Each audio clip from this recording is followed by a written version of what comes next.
A brand new segment on the Wicked Radio podcast I like to call Wicked Wisdom Strategy of the Week. What's it all about, Bill? Well, aside from the daily current events live stream and then podcast that I do almost every single day, Monday through Friday, this is all about the techniques to use, the strategy to use for your lefty friends or just lunatics who are out there in general that hate you, call you wicked, hence the name, simply because you disagree on policy.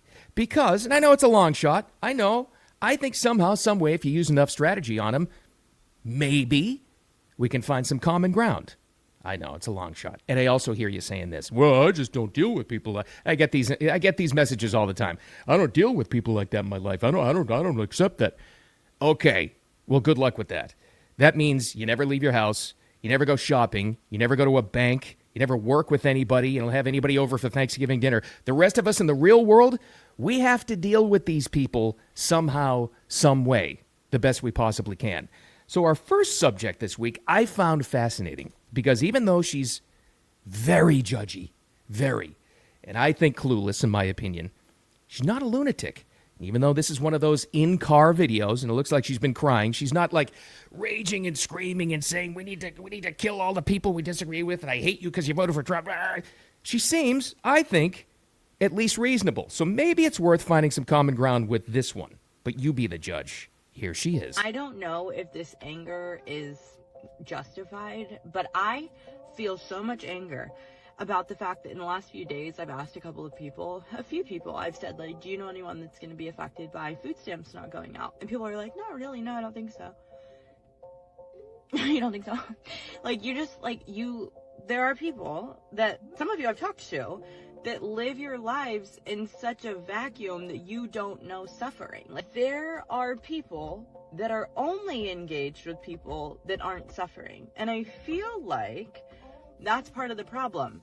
If you're not having coffee with suffering, if you don't live in the same neighborhood as suffering, if you don't talk to suffering sometimes, like, I'm afraid that that's the problem, is that there's just no contact with suffering. You just don't know anyone who's going to feel affected. It's not lost on me that I'm sitting in the car crying because I'm in contact with so much suffering as a therapist. And Okay. That was very revealing. More on that in a second. Now, first technique to deal with somebody like this, who again, in my opinion, isn't a lunatic. I mean, she's not completely overboard. She's wicked judgy. I think she's clueless, but I think somebody you could actually have a conversation with. I'll throw this technique out first because I've used this in the past. And if you are listening now and you're saying, I have no interest in dealing with this person. Okay, well, there's one way to ward her off.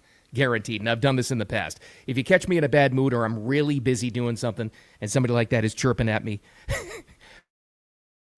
judging me, my response, if I want to take that approach, would be, no, everybody I hang out with works. Okay, that's one way. She's not going to deal with you again. But let's pretend you have to deal with her at work, family, in the home, something. I don't know. This is the technique, the strategy to use, and I call it questions are your answer. Because if you ask enough questions of this lady, she's eventually going to run out of whatever logic she thinks she has. Maybe, outside chance, she'll actually come to some common sense of her own and realize that she doesn't know, she's not a mind reader, she doesn't know what kind of suffering you or I or anybody else has gone through in our lives.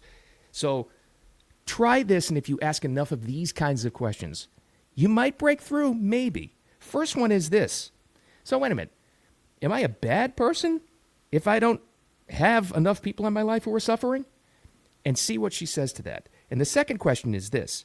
This is what really gets to it. Well, I don't understand what you mean exactly. What exactly is your definition of suffering? Because I know a lot of people who have suffered in different ways. That's where you get a really interesting response. And then the third one is this, and this might be the ender, but it also might be the one that breaks through to her judgy lack of common sense. The most important question of all to use is this. So all these people that you say experience the suffering that you know, they're all in therapy going to you? How much could they really be suffering if they can afford that? Try it if you want to. Wicked Wisdom Strategy of the Week. We'll be back with the Wicked Radio podcast. You know what the deal is. You know the system. Follow, like, audio podcast too, wherever you like to find these. We'll do these every single week to try to find some common ground, but try it. You may like it.